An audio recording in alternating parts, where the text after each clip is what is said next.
Alright guys, what's up? In this video we're going to be taking a look at how to MIDI map controllers that have jog wheels or platters to the decks in Scratch Live.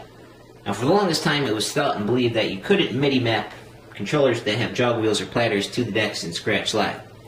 Well, as it turns out, that's not entirely true. There's a little hack method out there for controllers to be able to control the decks in Scratch Live. Now the controller I'm using is the Traktor S4.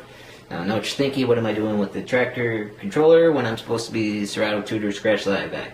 Well, I love Scratch Live, but you know, Traktor S4 is a pretty hot controller out right now, so I bought it just to check it out, see what it's like.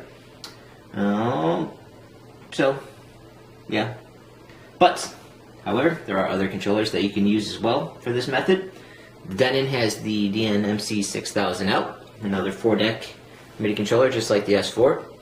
Then it also has basically a standalone deck version, basically the deck part cut off. I believe that's the DN-MC2000. The American Audio has VMS4, another 4-deck MIDI controller. Also, Winter NAMM 2011 is this week as well. Pioneer has 2 new MIDI controllers coming out, a 2-deck version for Serato Itch and a 4-deck version for Scratch Live. Newmark has another 4-deck MIDI controller coming out as well, the NS6. So 2011, I think, is going to be the year for MIDI controllers and you know, all-in-one units basically. But back on topic now. So how do we get a platter to control the deck in Scratch Live? Now, as I mentioned, you need to hack your MIDI file and just add a couple extra lines of code, and you also need to be able to if your controller comes with a mapping editor, you may need to change some settings in it. I had to tweak this quite a bit to get it to work, so certainly wasn't easy by any means, but doable and not terribly difficult. I think it'll probably be a lot more easier with the Denon units, since the hack itself is based on an older Denon controller. So if you want to find out how to do this, send me a message. I'm not going to be showing you how to specifically set up all the code and stuff in it. So send me a message if you want to know, or visit the original thread on the Serato forums that discusses it, and I'll post a link to that thread as well. But anyway, so let's take a look at it. There's really not much to it, so basically just demonstrate it. So here we go. I got platter control of the deck in Scratch Live. You can see I'm in internal mode. There's a pitch slider right there. There's nothing connected to my SL3, no turntables or anything else around here. So here we go.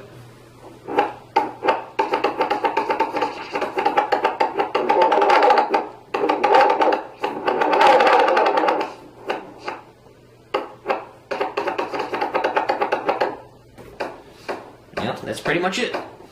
Now, also, if you assign a button, press that button down, it won't scratch anymore, but it'll pitch bend. So you can pitch bend down, or pitch bend up.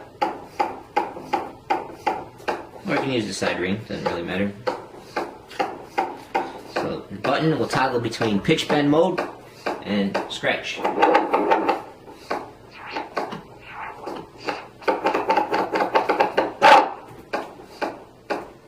And yep, that's pretty much it. So this is how you MIDI map platters, controllers that have platters or jog wheels in Scratch Live. Again, if you want to figure out how to do this with your controller, send me a message. I don't know if it probably won't be possible with all controllers. Again, you need to be able to, your controller has to have an editor that you can set up and change some of the parameters for the controller, the type of message it sends out, control change, relative offset mode, all that kind of good stuff. So certainly not easy, but it's not too terribly difficult. And also check out other videos on YouTube of people using other controllers in this method. There's a few videos showing the 6000 and the 2000, the Denon units. Radical, the original poster of the thread on the Serato forums, he uses an EKS Otis. And it looks like it works pretty much better with the EKS Otis than the S4. Now, obviously, don't go out and buy an S4 and then try to use it with Scratch Live. This is just more of a proof of concept more than anything. The S4 can't be used as a standalone mixer, at least not unless Traktor is running in the background. So, you know, you'd have to run Traktor and Scratch Live at the same time. So again, don't go out and buy an S4 and try to use it with Scratch Live. It's not going to work, okay? I already have it, so I'll figure out, might as well try it out, see if it works. And I must say it works it's not better than a turntable for scratching, or even a high-end Pioneer CDJ with the native mode, but just another option out there. If you happen to have a controller that has a jog wheel and a platter sitting around, now you can put it to use for something in Scratch Live. So here we go. This is how you MIDI map controllers that have jog wheels or platters to controlling the decks in Scratch Live.